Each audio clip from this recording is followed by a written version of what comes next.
Yo, welcome to my channel. If you're into fun, creative, and sometimes a little bit crazy content, then this is definitely your kind of place.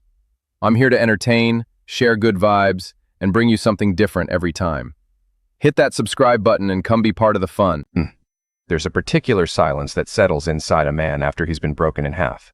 Not the kind you find in empty rooms or deep forests, but the kind that lives inside your chest. A silence so complete that even your own heartbeat sounds like an intruder. For 3 years, I carried that silence with me everywhere. To the office, to my son's grave, to the bathroom mirror where I shaved every morning and tried not to look too long at the strangers staring back. I used to believe that betrayal was a wound, something that bled for a while and then scarred over. I was wrong. Betrayal is a hollowing. It doesn't bleed. It just empties you out slowly, one quiet evening at a time until you become a house with all the lights off and nobody home. I'm telling you this because tonight, at my father's 70th birthday dinner in the dining room of the house I grew up in outside Fort Worth, the two people who'd emptied me walked back through the front door laughing. My little brother, holding the hand of the woman who used to be my wife, and behind them, a boy of 4, looking up at me with eyes I would have recognized anywhere in the world because they were the exact same eyes I used to see in the mirror when I was his age. You never really know what you're going to do in that moment until you're standing in it. I thought I'd built a wall. I thought 3 years of therapy, 3 years of rebuilding, 3 years of promises I'd made to myself would be enough armor. But the second my brother grinned at me across the foyer and said, "Hey big bro, still single, huh?" Lol, something deep inside my ribs cracked open, not with rage, with recognition. Because I suddenly understood that they'd come back for a reason. And I suddenly understood that my father, who hadn't spoken my brother's name in 3 years, had invited them on purpose. Let me back up. My name is Daniel. I'm 41 years old. I run the commercial real estate arm of my family's development company. 3 generations of Marcus's building strip malls, office parks, and mixed-use properties across North Texas. My father, Hank, started with a single gravel lot in 1974 and turned it into a portfolio worth more than most people will ever dream of. My younger brother, Tyler, was the golden boy growing up. Quarterback, homecoming king, the kind of kid who walked into a room and made the air rearrange itself around him. I was the quiet one, the reader. The boy my father called steady when he was being kind and slow when he was drinking. I married Rachel when I was 32. She was a flight attendant I met on a Delta red-eye back from Phoenix. And for the first 3 years of our marriage, I thought I'd won some kind of cosmic lottery. She was funny. She was beautiful. She made my coffee the way my mother used to before Mom got sick. And when our son, little Henry, was born in the spring of the 4th year, I remember standing in the hospital corridor at 2 a.m., watching the snow fall outside the window and thinking, this is the life. This is the one. Henry died of a heart defect at 11 months old. I don't have the words for that and I won't try. But I will tell you this. A marriage either hardens into stone after something like that, or it cracks. Ours cracked. And into that crack, my brother came crawling. I didn't see it at first. I didn't want to. Tyler had always been close to Rachel. They laughed at the same stupid movies. They both loved trashy reality TV. They bonded over hating my taste in jazz. When Henry died, Tyler stepped in to help. He'd come over when I was working late. He'd take Rachel to grief counseling when I couldn't face it. He'd bring her food when she forgot to eat. And I let him because I was drowning, and a drowning man doesn't question the hand reaching toward him.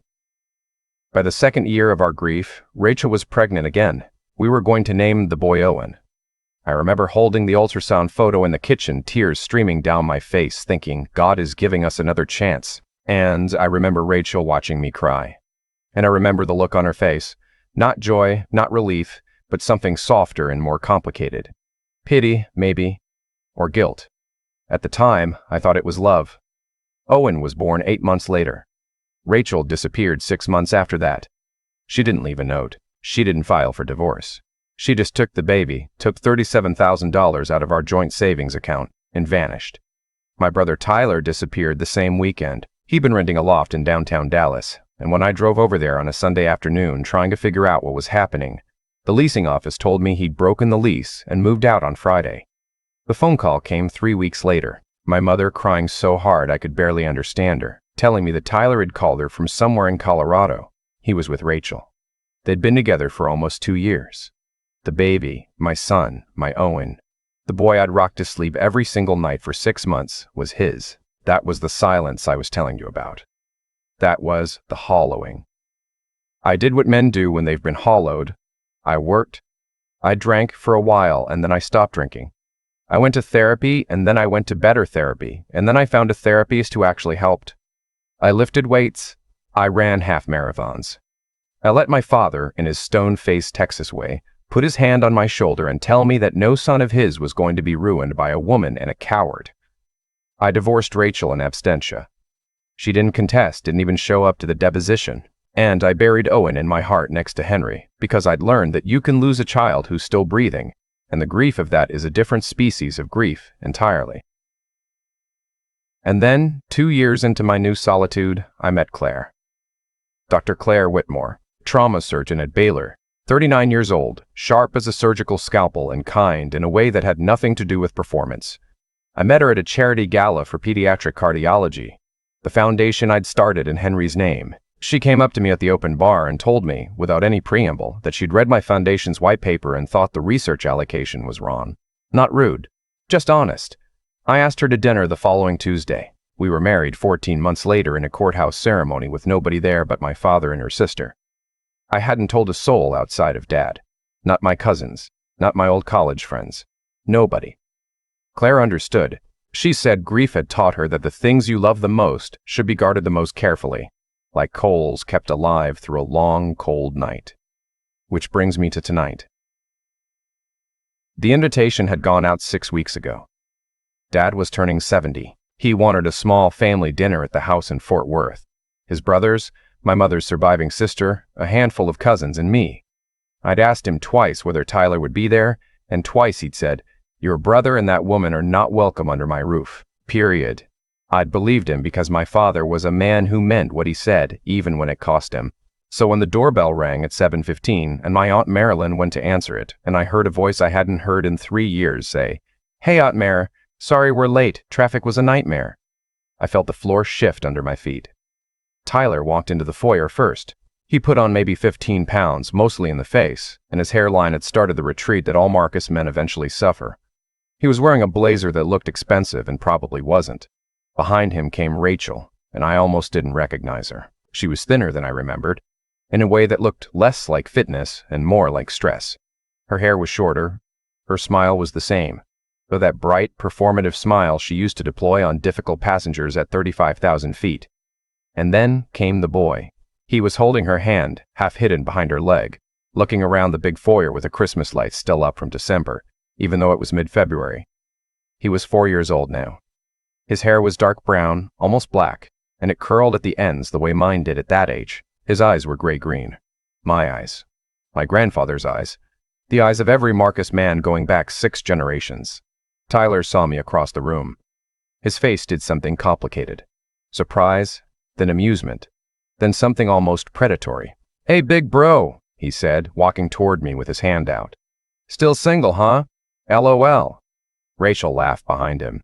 Not a big laugh. Just a little exhale of amusement, like she was watching a talented comedian she'd already paid to see. She looked me up and down and said, "Oh, Danny. Hey. Wow. Nothing's changed, huh? Still the same sad old Danny." The dining room had gone quiet. Aunt Marilyn was frozen in the doorway with a platter of shrimp cocktail.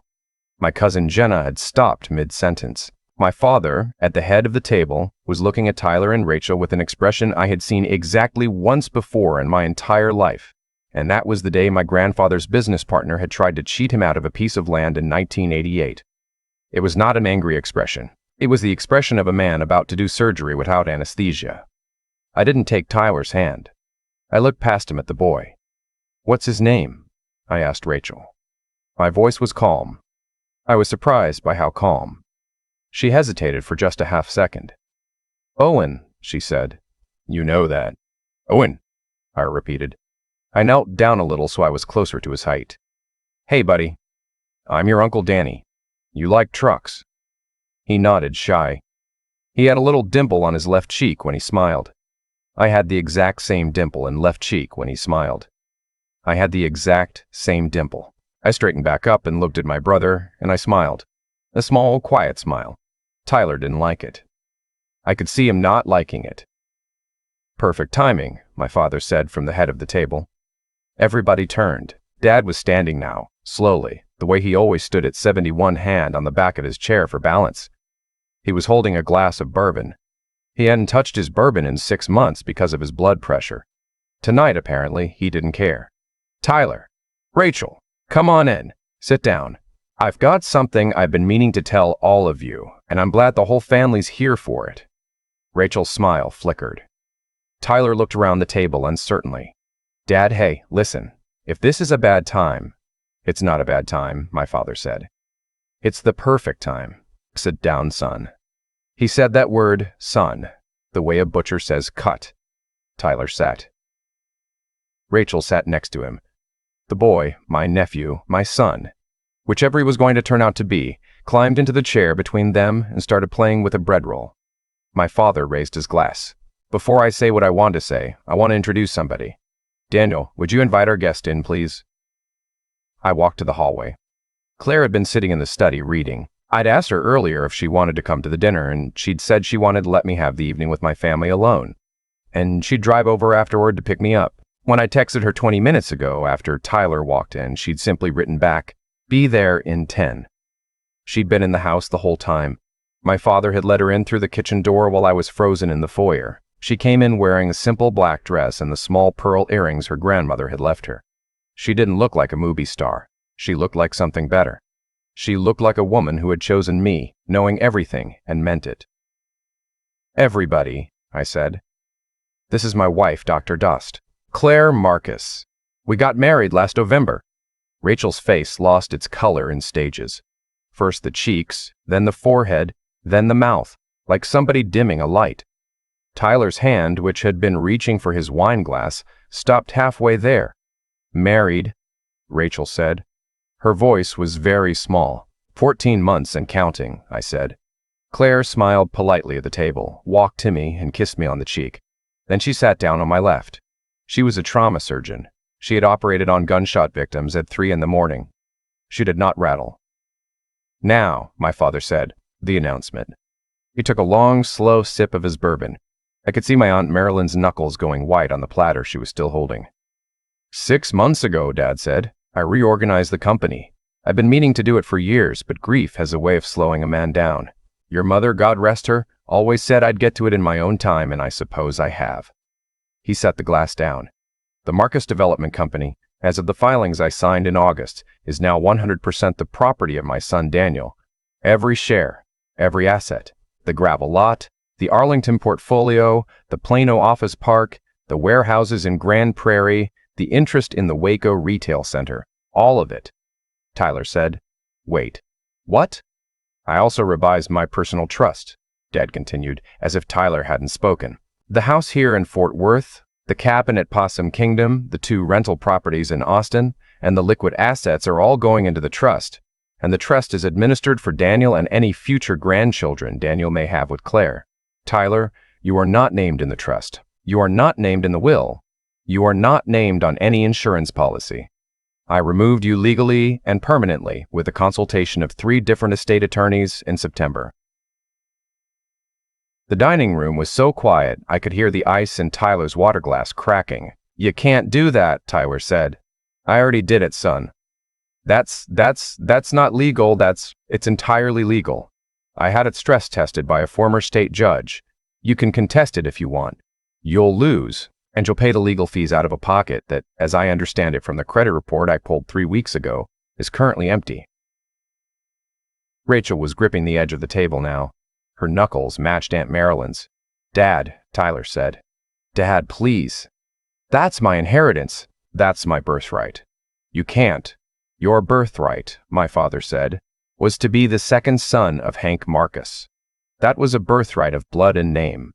And blood and name, Tyler, are things a man has to honor. You didn't honor them. You slept with your brother's wife while he was mourning his dead child. You took his money. You took his second child, or what he thought was his second child. You ran off to Colorado and changed your phone number and cut your mother's heart out of her chest 6 months before the cancer finished the job. She died, Tyler, asking for you. And you didn't come. You didn't come to the funeral. You didn't send a card.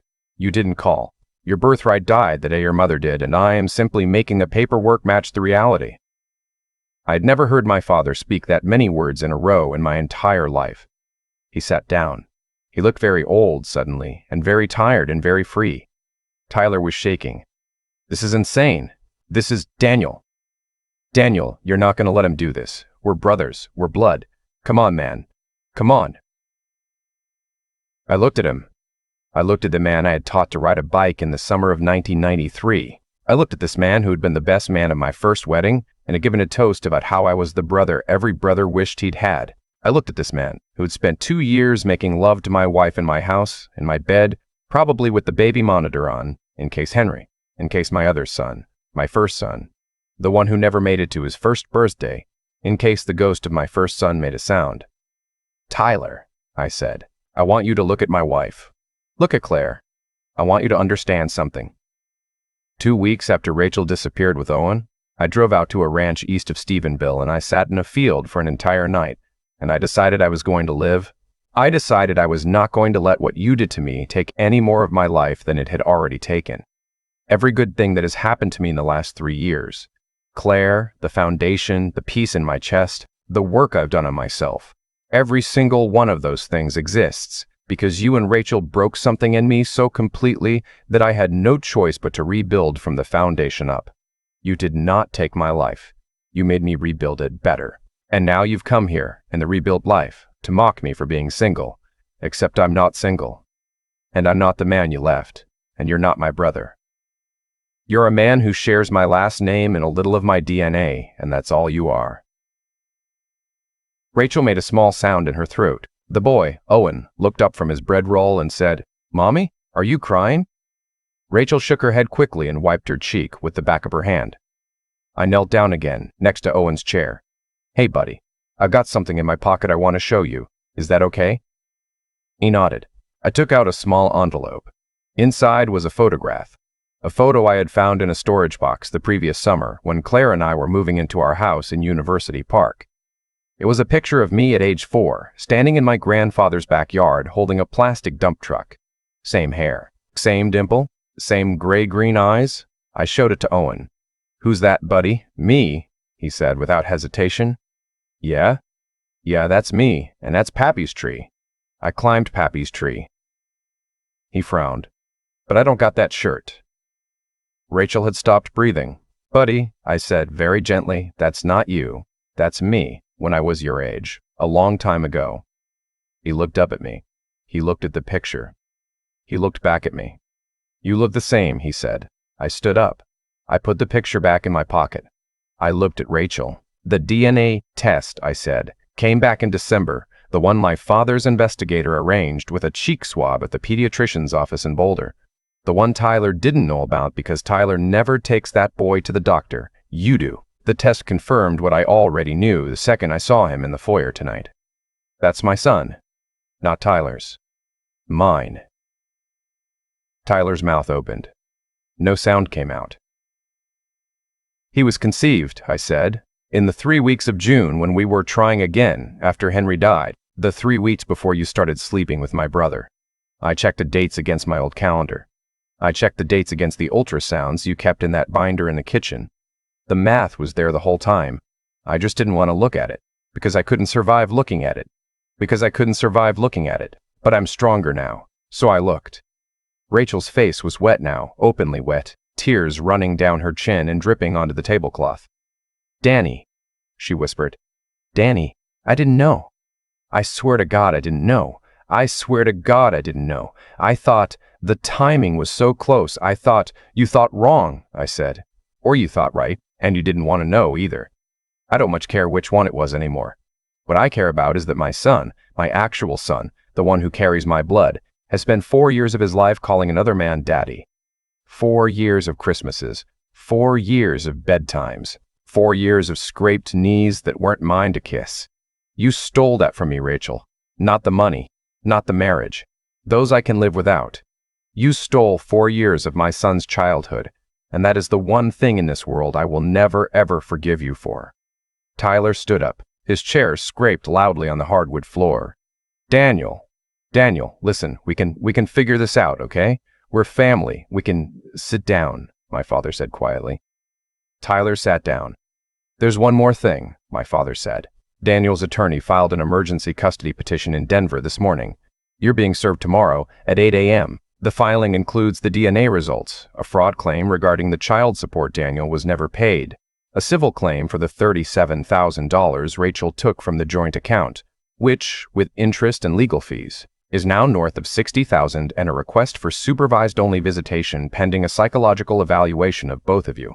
I'm told the judge in Denver is very, very sympathetic to biological fathers who've been deceived. I'm also told she doesn't much care for people who cross state lines to avoid paternity disputes.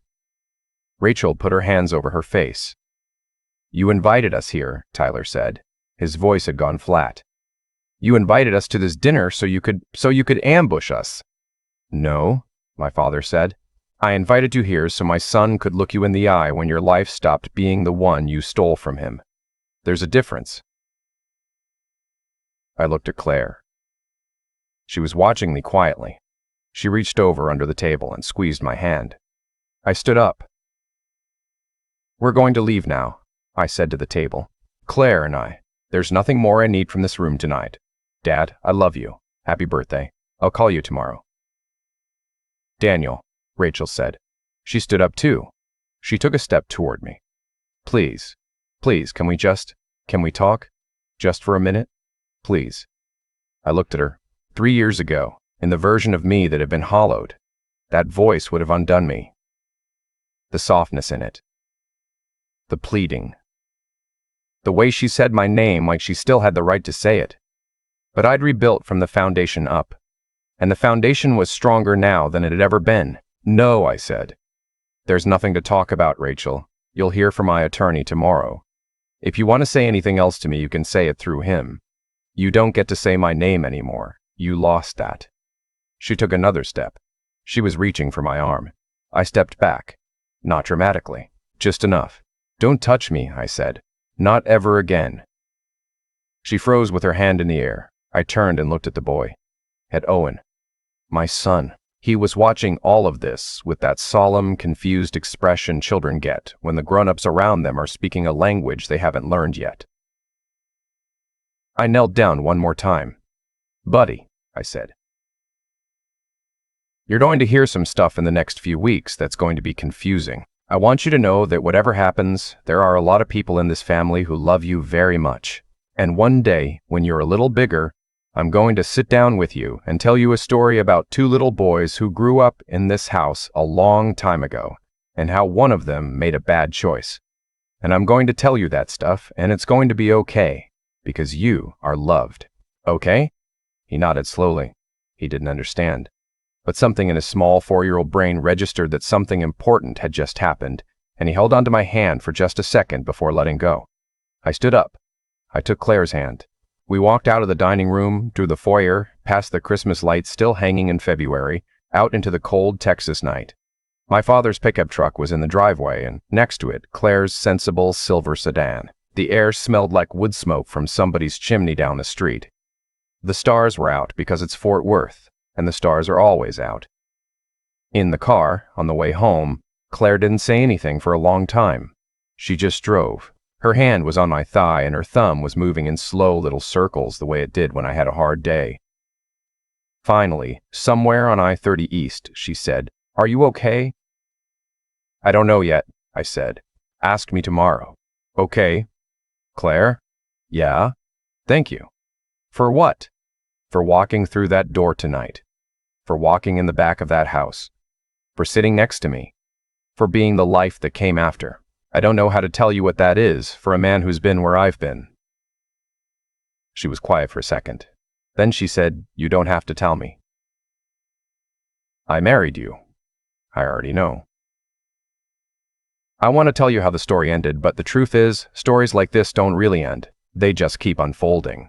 The custody case took 9 months. I won. Not clean. Nothing about this kind of thing is ever clean, but I won. Owen lives with me and Claire 50% of the time now. Rachel gets every other weekend, supervised for the first year. Tyler is not allowed in the same zip code as my son under the terms of the restraining order. He's living in Reno last I heard, working some kind of sales job. He tried to call me once, drunk, around Easter. I didn't pick up.